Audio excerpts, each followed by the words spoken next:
May nagtanong sa akin, sabi, Chang, winter na ngayon sa Taiwan, dyan sa Kaohsiung, summer pa rin, no? Ano tingin niyo sa mga taga-South? Ano, hindi parte ng Taiwan? Ayop kayo. Tanong na yun taga-Norte. Taga-Norte talaga, mga tingin sa mga taga-South, akala mo naman sila lang yung anak ng Diyos. Siyempre, malamig din dito. Lalo dito sa may parte ng Nancy, sa may Kaohsiung, kasi boundary ito ng Tainan sa Kaohsiung. Kaya itong Nancy ay nasa taas, kaya talagang malamig din talaga dito. Siguro ang temperature ngayon as of now nasa 20. Tapos ang pinakamalamig na inabot ko dito sa Kaohsiung is 8 dito sa Nancy ha.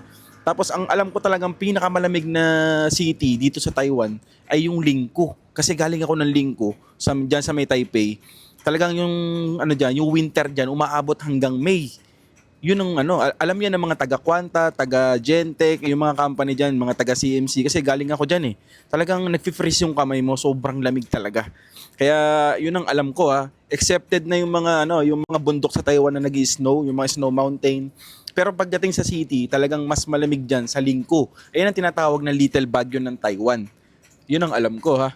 Ewan ko ba dito sa mga taga-North? Masyado nyo naman minamaliit yung mga taga-Kaohsiung. Ano kami, hindi parte ng pamilya. Taka marami pa nagsasabi, dyan sa South, naku, galing ka na ng North, pupunta ka pa ng South.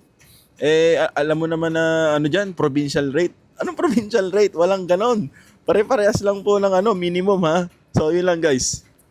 No, stay safe at lagi kayo uminom ng tubig kasi uso ngayon ng mga sipon.